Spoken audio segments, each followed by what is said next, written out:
warahmatullahi wabarakatuh. Halo anak-anakku semua, bagaimana kabar kalian hari ini? Yang Ibu harapkan, semoga kalian selalu sehat, selalu dalam lindungan Allah Subhanahu wa Ta'ala, dan dijauhkan dari segala mara bahaya. Dan tentunya, kalian harus selalu semangat ya untuk terus belajar, dan belajar. Meskipun kali ini kita masih melakukan pembelajaran melalui virtual. Namun itu semua jangan menjadi hambatan agar kita tidak semangat dan menjadi alasan supaya kita malas belajar ya. Baik anak-anakku semua, dalam pertemuan kali ini Ibu akan menerangkan suatu paragraf di mana paragraf tersebut di dalamnya menggambarkan terhadap suatu objek, dan objek tersebut dapat berupa manusia, hewan, lingkungan, bahkan tempat bersejarah pun bisa digambarkan dalam paragraf tersebut. Hayo, teman-teman semua, bagaimana nih? Adakah yang sudah terbayang atau terpikirkan paragraf apa sih namanya? Yap, betul.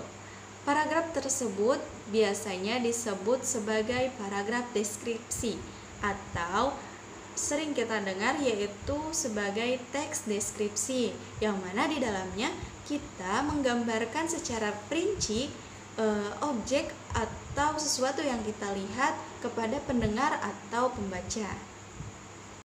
Ibu akan memberikan satu contoh lagu nasional Indonesia yang berjudul Rayuan Pulau Kelapa, yang mana di dalam lirik lagu tersebut mengandung teks deskripsi. Sebelum kalian menyimak video yang akan Ibu sajikan, Ibu akan menerangkan sedikit tentang apa sih yang ada di dalam lirik lagu tersebut sehingga dapat mengandung teks deskripsi. Nah, di dalam lagu tersebut menceritakan keindahan dan keelokan Indonesia. Untuk lebih lanjutnya, kita simak videonya. Tanah airku Indonesia,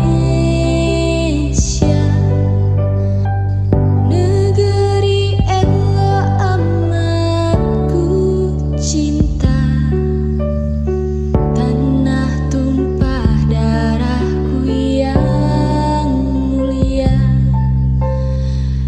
yang ku puja sepanjang masa. Tanah airku aman dan makmur, Pulau Kelapa nan amat subur. Nah, bagaimana anak-anak? Setelah kalian melihat video yang tadi, apakah sudah ada gambaran seperti apa sih teks deskripsi itu? Mudah-mudahan kalian sudah mempunyai gambaran ya. Sebelum Ibu melanjutkan penyampaian materi selanjutnya, Ibu akan menyampaikan kompetensi dasar yang harus kalian capai dalam pembelajaran kali ini. Dasar yang pertama yaitu mengidentifikasi informasi dalam teks deskripsi tentang objek, dan objek tersebut dapat berupa sekolah, tempat wisata, tempat bersejarah, dan atau suasana pentas seni daerah yang didengar dan dibaca. Kemudian, untuk kompetensi dasar yang kedua yaitu menentukan isi teks deskripsi objek, dan objek tersebut dapat berupa tempat wisata, tempat bersejarah, pentas seni daerah, dan kain tradisional yang didengar dan dibaca. Selanjutnya yaitu pengertian teks deskripsi. Pengertian dari teks deskripsi adalah bentuk tertulis atau lisan yang menggambarkan objek secara jelas dan terperinci, yang memiliki tujuan agar pembaca atau pendengar dapat membayangkan dan merasakan apa yang kita alami. Jadi anak-anak, inti dari pengertian teks deskripsi adalah teks deskripsi yaitu berupa tulisan atau lisan yang di dalamnya mengandung suatu gambaran terhadap suatu objek. Misalnya tempat wisata, kalian Misalnya nih ya, kalian sudah berkunjung ke tempat wisata yang berada di Lembang, Bandung, dan kalian bercerita kepada teman-teman kalian, kemarin aku habis jalan-jalan nih ke Lembang, Bandung, dan di sana suasananya sangat sejuk dan bersih, dan di sana juga banyak sekali tempat wisata seperti The Great Asia Afrika yang di dalamnya mempunyai desain 7 negara, seperti itu contohnya. Nah, dari cerita yang sudah kalian ceritakan kepada teman-teman kalian, otomatis kalian sudah mendeskripsikan tempat wisata yang berada di Lembang, Bandung. Dan bisa saja teman-teman kalian yang mendengarkan cerita, mereka juga merasakan apa yang kalian rasakan ketika kalian di Bandung. Sampai sini kalian sudah paham kan? Apa sih yang dinamakan teks deskripsi itu? Jika kalian sudah memahami, mari kita lanjut ke materi yang selanjutnya, yaitu tentang ciri-ciri umum dari teks deskripsi. Untuk lebih mudah membedakan antara teks deskripsi dengan teks yang lainnya, kalian tentunya harus mengetahui ciri-ciri umum dari teks deskripsi. Ciri-ciri umum dari teks deskripsi yang pertama yaitu berupa penggambaran makhluk hidup atau non-makhluk hidup. Untuk penggambaran makhluk hidup bisa berupa hewan dan manusia, dan untuk non-makhluk hidup bisa berupa tempat dan suasana. Yang kedua yaitu ada kaitannya dengan 5 panca indera. Yang pertama, penglihatan. Jadi kalian bisa menceritakan sesuatu melalui penglihatan kalian atau mata kalian. Misalnya kalian melihat bunga mawar dan kalian menceritakan kepada teman-teman kalian, wah, bunga mawar itu sangat indah, masih kuncup dan warna merah, seperti itu. Yang kedua yaitu penciuman. Nah, kalian bisa menceritakan penciuman kalian atau apa yang kalian rasakan dalam mencium sesuatu gitu ya. Wah, suasana di sini sangat segar, seperti itu, atau suasana di sini sangat bau gitu, atau sampah itu sangat bau, dan lain sebagainya. Yang ketiga yaitu pengecapan. Misalnya kalian mengunjungi suatu daerah dan kalian membeli kuliner di sana. Jadi kalian bisa menceritakan, misalnya kalian datang ke Bandung dan kalian merasakan seblak asli dari Bandung gitu. Jadi kalian menceritakan kepada teman-teman kalian, wah, seblak dari Bandung itu sangat pedas ya, sangat enak ya rasanya, seperti itu dan lain sebagainya. Yang keempat yaitu peraba. Yang kelima ada pendengaran. Kalian bisa menceritakan sesuatu lewat pendengaran kalian. Misalnya kalian mempunyai teman yang bisa menyanyi. Nah, kalian bisa menceritakan tuh ke teman kalian, wah, suara si ini sangat bagus ya, sangat merdu gitu. Nah, untuk ciri-ciri umum dari teks deskripsi yang terakhir yaitu bersifat fisik atau sifat manusia. Misalnya ibu-ibu atau orang tua. Jadi kalian bisa mendeskripsikan ibu-ibu itu gimana ya. Kalau orang tua itu kan biasanya ciri khas dengan kulit yang keriput, jalan yang tidak terlalu cepat, seperti itu. Materi selanjutnya yaitu tujuan dari teks deskripsi. Tujuan dari teks deskripsi yang pertama ialah memaparkan atau menggambarkan situasi dan kondisi senyata mungkin, sehingga pembaca dapat merasakan situasi dan kondisi yang dialami oleh penulis. Yang kedua yaitu untuk mempromosikan atau memperkenalkan tempat, mengenalkan objek tempat atau orang tertentu. Mana anak-anak, sampai sini apakah masih ada materi yang belum kalian pahami? Jika ada, simpan dulu ya pertanyaannya. Di akhir video pembelajaran ini, Ibu akan memberikan langkah-langkah atau cara-cara untuk kalian nanti bertanya kepada Ibu. Nah, untuk selanjutnya, agar mengefisienkan waktu, kita lanjut saja ke materi yang selanjutnya.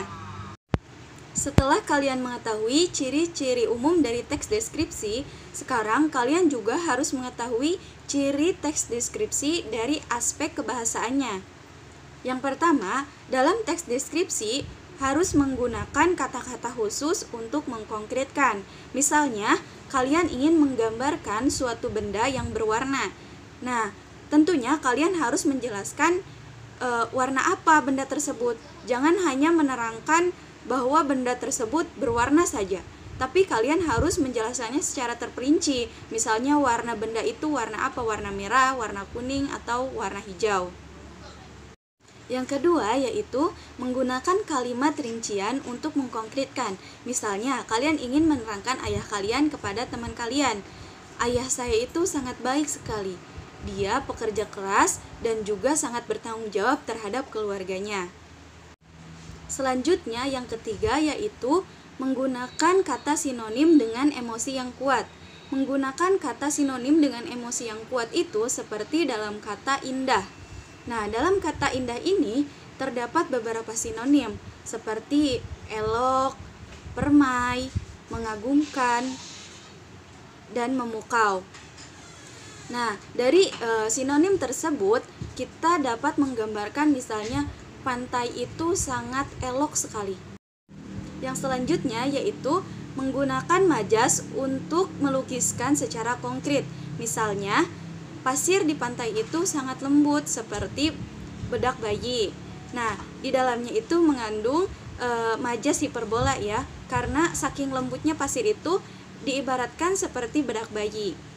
Untuk ciri yang terakhir yaitu menggunakan bahasa sehingga pendengar atau pembaca dapat seolah-olah merasakan apa yang kalian deskripsikan. Memasuki materi yang terakhir yaitu jenis-jenis teks deskripsi. Jenis-jenis teks deskripsi berdasarkan bentuknya terbagi menjadi dua kategori. Yang pertama, teks deskripsi berdiri sendiri sebagai teks deskripsinya itu sendiri.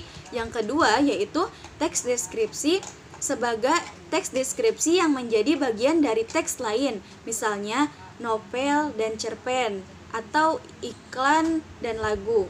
Nah, itu dia materi yang dapat Ibu sampaikan mengenai mengidentifikasi teks deskripsi.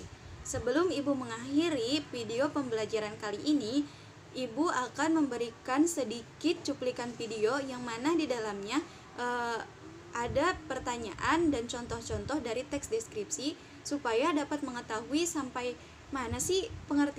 sejauh mana sih pengertian kalian mengenai teks deskripsi. Yuk kita simak videonya. Perhatikan contoh berikut dengan tema lingkup.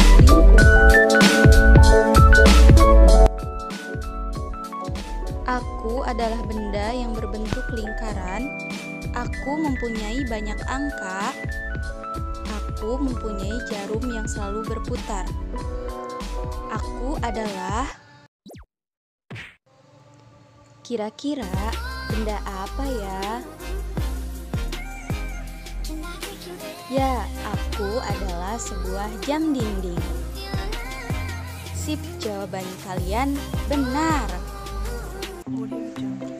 Setelah menebak nama benda, coba yuk kita mendeskripsikan tentang benda yang ada di rumah dengan mengisi titik-titik pada gambar berikut.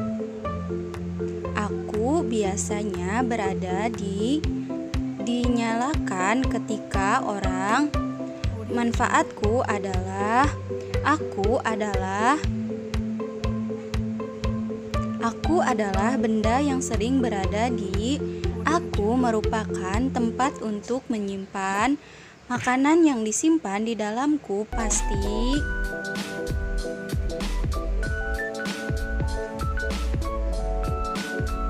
Nah, sekarang kalian coba mendeskripsikan sendiri. Yuk kita deskripsikan gambar berikut ini.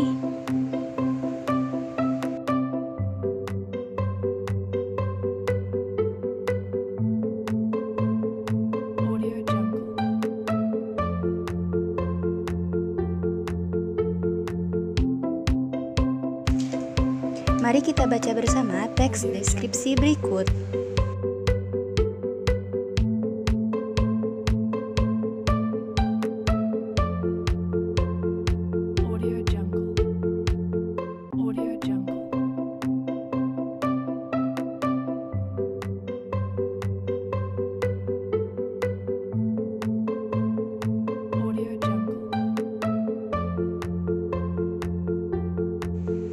Selanjutnya, mari kita analisis struktur teks deskripsi tadi.